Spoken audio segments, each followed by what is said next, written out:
Good evening. You're watching the news at 6 with me, Sean Russell. The news at 6 is all about the day's biggest developing stories. And one of the big developments that happened today was RBI Governor Raghuram Rajan talking about a great repression-like situation beginning to build up in the global economy. How worried should India be? We'll be talking about that to a special guest as well. But first, the headlines we're tracking right now. Congress and BJP trade fresh charges on the Lalit Modi controversy. BJP leaders back Vasundhara Raje against demands for resignation.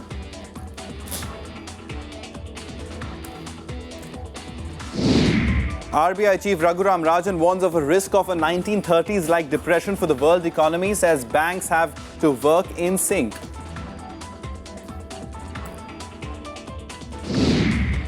Gujarat battles havoc left by floods. 70 people killed so far, thousands cut off as heavy rains hit Saurashtra.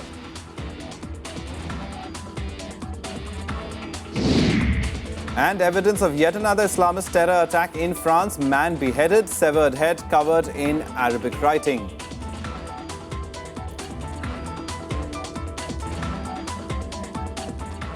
A top story this evening. The Congress today sharpened its attack on the BJP in the Lalit Modi controversy.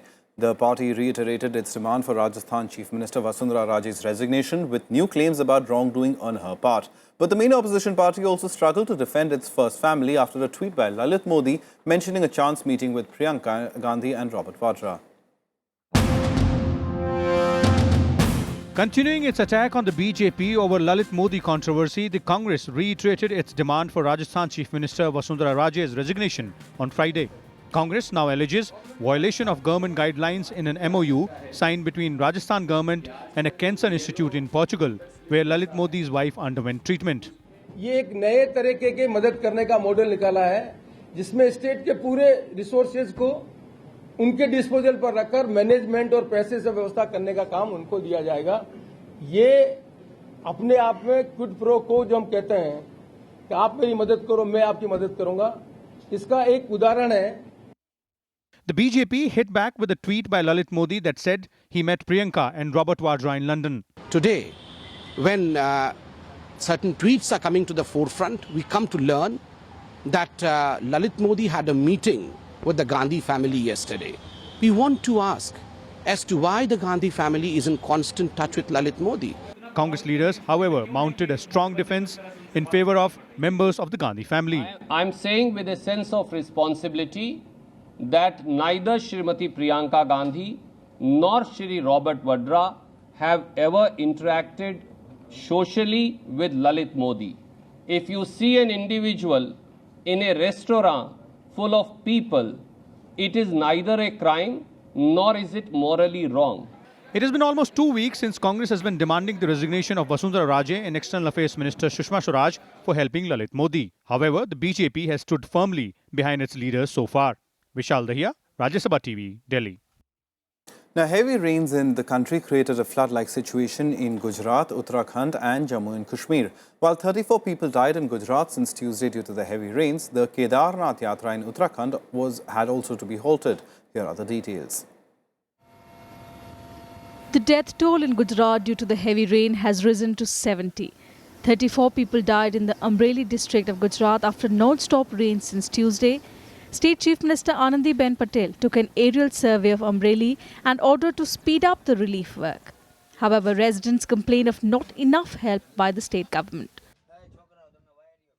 बारिश की वजह से सारा गांव में सभी जगह पानी पानी है और आप हमारे दाहिनी साइड राइट साइड भी देख सकते हैं कि जो पानी है उसकी वजह से सारे रास्ते भी बंद हो गए हैं और प्रशासन की ओर से किसी तरह की कोई प्रकार की સહાયતા અભી તક આવી નહીં है। 4 વાગે પાણી આવી ગયું છે, 4 ને 6 મિનિટે પાણી આવ્યું હતું અને પાણી આવતે એક ને 4 ને 8 મિનિટે પાણી અમારા માથા સુધી પૂગી ગયું। કોઈ પરિસ્થિતિ નથી કે અમારે શું કરવું, કોઈ ઢોર માટ બધું મરી ગયું છે, બધું ગયું છે, કેટલું બધું નુકસાન થયું છે।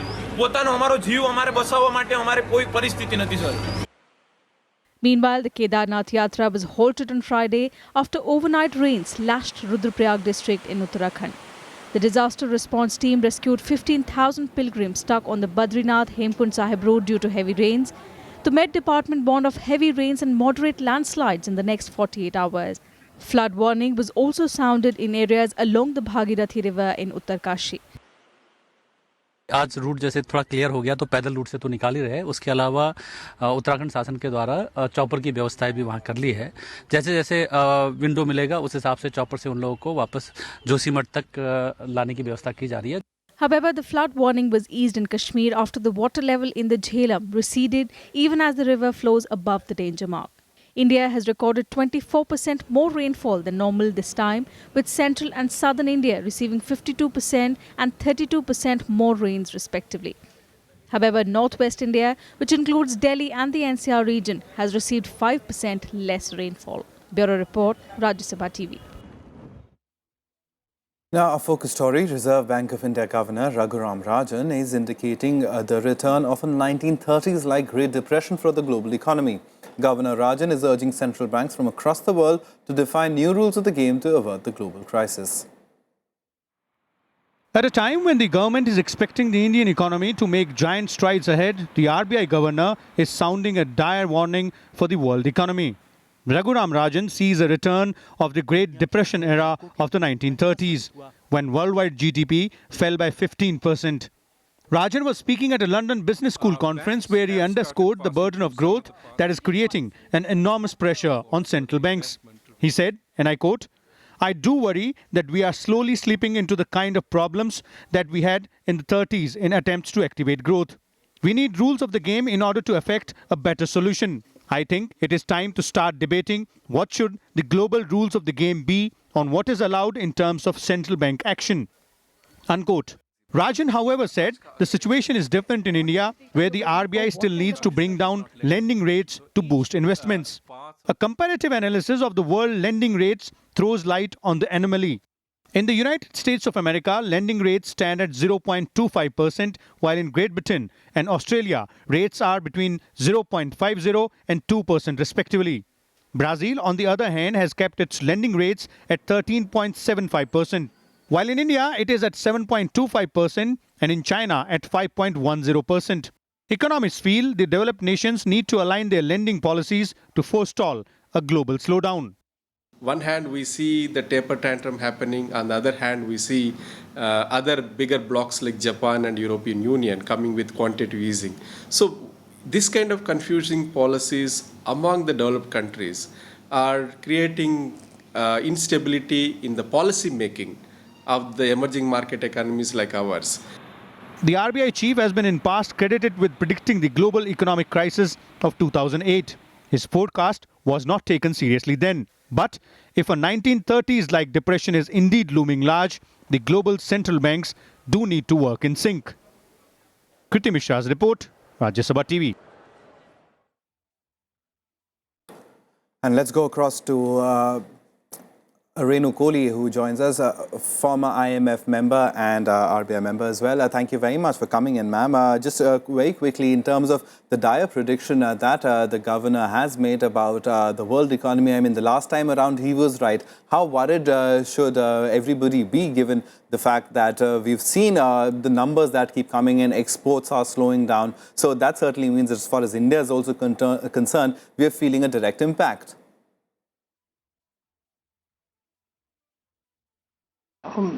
I would, tend to go along with what the RBI governor has said about parallels with the 1930s recession.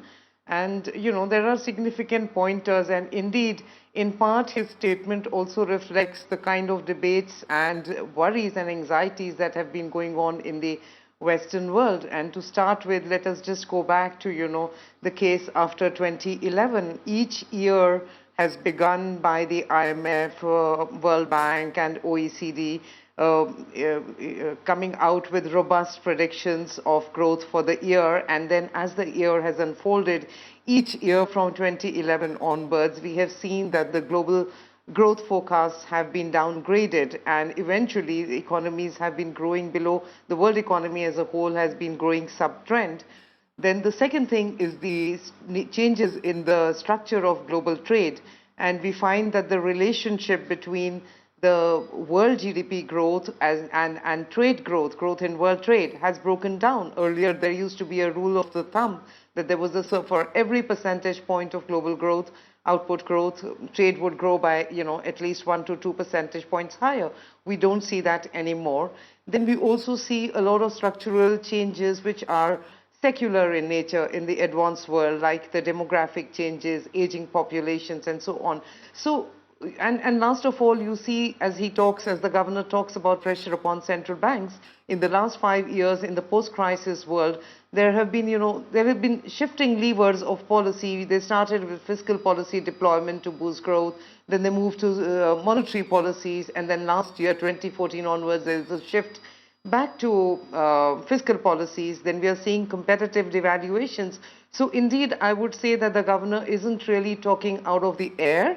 He has, I think, a very strong foundation on the basis of which he is likening today's growth scenario with that of the global recession of the 1930s. Yeah, certainly so. But as far as the governor's call for action is concerned, he calls for a concerted world effort, because this is not a problem of just the developing world or the developing economies or the developed countries for that matter.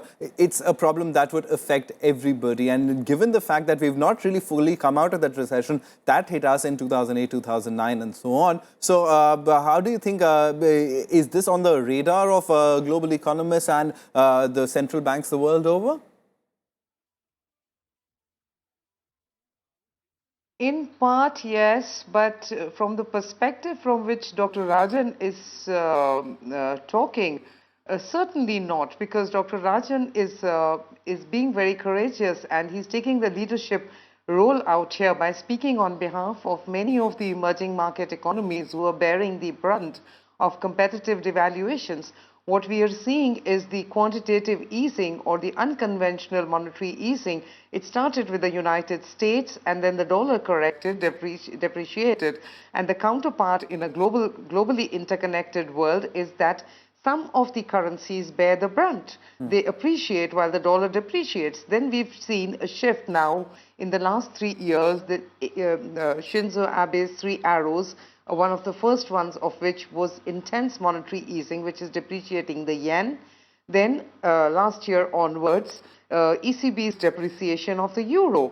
So these are so-called competitive devaluations, and they are what they're doing in a scenario where world demand is generally depressed. It is just sucking out world demand from, and importing it to their countries. So, that is why we see a few months of growth here and there, and then the whole economy, as the world economy as a whole isn't growing that much, because it's just importing growth from here and there.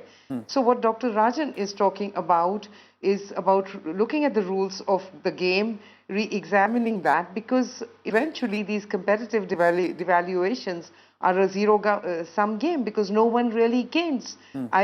Economy X may grow for 6 months by depreciating its exchange rate, but then eventually the feedback effects go on to, affect demand elsewhere. And then what happens is that country X's exports in itself decline, because the world economy as a whole grows that much less. So what Dr. Rajan is talking about, redefining the rules of the game, he is basically been arguing since last year that drivers of growth or leadership of different countries needn't rely excessively upon changes in relative prices, which is what, changing the price of your currency is effectively, because it isn't really a fundamental or a sustainable source of growth.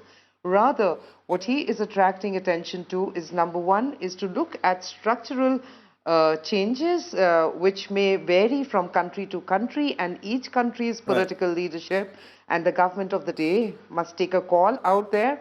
And secondly, what he's talking about is that in a coordinated global monetary system, one country's depreciation is another country's appreciation, and therefore it isn't going to take anybody anywhere very long. So the monetary system, either, we return to protectionism, as happened at the end of the gold standard in the 90s, the collapse of the gold standard, or if you want to retain globalization, then come back to the table and look for new rules of the game, and see how, as different countries or the global system as a whole, can move in a coordinated way. All right, but is there enough effort being made towards that direction? Because, I mean, in terms of, you mentioned the fact that after the gold standard, there were, there's so many countries and so many sort of the World Trade Organization and other things have happened, but nothing's really come of it, or things have come of it. The world certainly has moved forward. But in terms of insulating from such a global crisis, are there systems in place? Is everybody on board? And how about a country like India? I mean, we certainly have the person who's warning the global economy of such a crisis heading our central bank. But India, is it that insulated from the global economy that the effect would not be felt that much, perhaps? To take your last question, first of all, no, India is not at all insulated from the global economy. To the contrary, it is a lot more connected than is commonly believed or understood within India in terms of, our public discussions and discourse. So the synchronization of India's economic cycle is quite closely correlated with that of the global business cycle. At one level, we see our connection via trade. At another level, we see our connection via the finance channel. At a third level, we see the connection through the confidence and sentiment channel. And at yet another level, we see imported deflation, which is, collapsing prices of oil, commodities, etc., in part of which is reflecting lower global demand overall, a slowing China, and so on. So, Dr. Rajan, of course, is drawing attention to the care and caution and the worries it ought to be causing countries like India, because if our potential output to grow was, say, let's put it about 8% or 8.5%, roughly about 1.5 to 2 percentage points would definitely come off exports. And if your exports are gone, then obviously you're going to grow a lot slower. And apart from that, you would have feedback effects upon domestic demand of different hues, shades and hues. So that is one part of your question. The other part, the first part of your question was about globalization and how, well, historically, if you see, there have been waves, and this is what we have been seeing in the 90s, 2000s, and closer in recent years, is actually in a historical sense, is the second wave of globalization. The first of it was in the earlier gold standard days at the turn of the 20th century, leading right up to the global recession. So, and in some sense, parallel to that situation, we are seeing retreats into protectionism. Of course, it is covered in various hues. We are seeing a lot of competition for that little bit of world demand that one can spot elsewhere.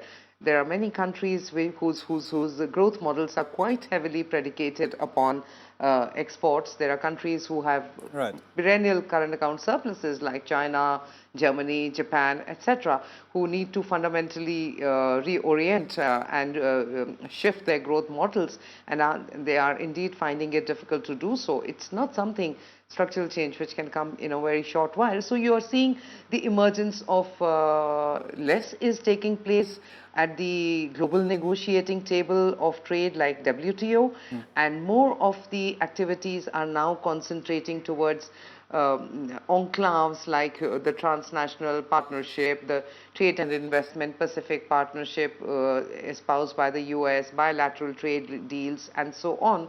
So in a sense, if you would look at it, there is a movement away from global negotiations and global trade, coordinated trade movements, and a shift towards regional and bilateral deals. So yes, I think we can see in different shades and hues some parallels towards the 1930s situation. All right, Renu Kohli, thank you very much for coming in and helping us understand what RBI Governor Raghuram Rajan has had to say about the global economy, and indeed, warring words there. And the global economy, I mean, all countries really need to act together, all central banks. But Renu Kohli, thanks so much for that perspective. Now, even as RBI Governor Raghuram Rajan warned of a global economic slowdown in London, back home, the RBI warned that bad loans are also set to rise. The RBI asserted that the public sector banks are the worst place. Private banks too are likely to see a significant jump in non-performing assets. Banks are sitting on a volcano of bad debts. The RBI has warned they are set to rise to 4.8% by September 2015 from 4.6% in March 2015. It also stressed that loans in the banking system now account for 11.1% of all lending in March 2015, up from 10.7% a year ago. Stressed loans are those that borrowers don't repay in time. Public sector banks recorded the highest level of stressed assets at 13.5% of total advances as of March 2015, compared with 4.6% in the case of private sector banks. The RBI has asked banks to make all out efforts for bad loan recovery. Continuously, we have been monitoring. We are sitting with them we are working with them and guiding them to bring in appropriate additional capital and the banks will have to tone up their recovery efforts. So it is a continuous process because it's not one-off exercise. The BSE Sensex fell on Friday, led by declines in lenders such as ICICI Bank, after RBI hinted at quantum jump in NPAs of private banks. The RBI also said the probability of slippage of state electricity boards' exposure to bad loans is very high. Experts feel the Indian economy is on the path of economic recovery, but bad loans may play spoilsport. We had already indicated that the NPAs towards the financial end of this year could reach to 5 lakh crore rupees, and it's a very serious concern. How do we revive the economy? The RBI also pointed out that 5 subsectors such as mining, iron and steel, textiles, infrastructure and aviation had a much larger share of 51.1% in the total stressed advances. Among these 5 sectors, infrastructure and iron and steel had a significant contribution in total stressed advances, accounting for nearly 40% of the total. Kriti Mishra's report for Rajya Sabha TV. Time for a quick break, but coming up on the other side, the European Union leaders agree to speed up relocation of migrants entering Italy and Greece. More on that on the other side.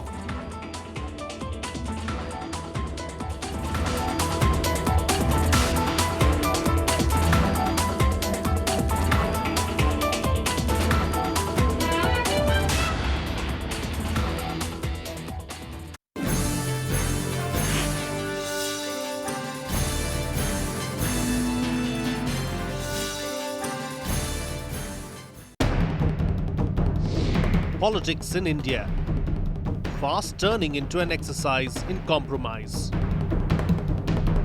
Morals taking a back seat. Have we become immune to ethics? Watch the big picture at 6:30 p.m. only on Rajya Sabha television.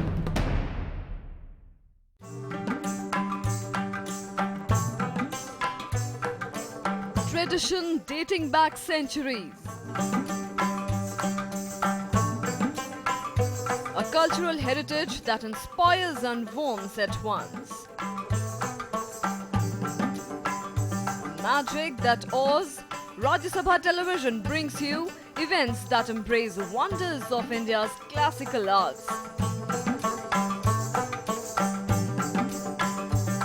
Conversations with the biggest names in the culture and music. Rajya Sabha television, democracy at work.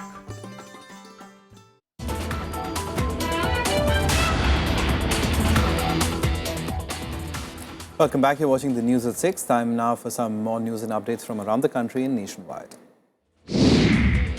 Security forces uncovered 2 militant hideouts in Doda and Riyasi districts of Jammu and Kashmir. The operation was jointly carried out by the troops of the Rajya Rifles and the Special Task Force.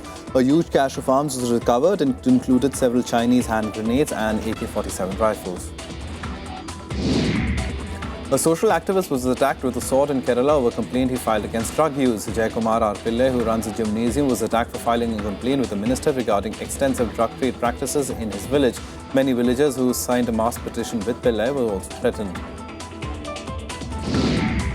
An improvised explosive device exploded near the Raj Bhavan in Manipur early this morning, just hours before the commencement of the Manipur Assembly session. No casualties were reported and no group claimed responsibility for the blast. The CBI informed the Delhi court that no fresh FIR was lodged against Congress leader Jagdish Titler based on allegations that he was trying to influence witnesses in the 1984 anti-Sikh riots case. Titler was given a clean chit by the CBI in its closure report. The court has now fixed the case for 30th of July. Some international news now. An unidentified gunman killed at least 27 people in a terror attack in a hotel in the Tunisian beach town of Sousse. The attack was on the Imperial Marhaba Hotel, a source and the local radio said. Security sources said the body of one gunman armed with a Kalashnikov assault rifle lay where the police had shot him dead. It was still unclear where the other assailants are. Meanwhile, in France, 2 men attacked a gas factory in the eastern part of that country on Friday morning, beheading 1 person and injuring several others. The suspected Islamist attacker pinned a decapitated head covered with Arabic writing to the gates of a gas factory. He was later arrested. It is still unclear whether the attacker was acting alone or with accomplices. Prime Minister Manuel Valls ordered increased security measures at all sensitive sites nearby. France has been on a high alert after an attack in January that left 17 dead in the Paris region, including the Islamist extremist attackers. Now, the two-day EU summit in Brussels saw leaders agreeing to speed up relocation of migrants entering Italy and Greece. European Council President called for action rather than empty declarations on solidarity.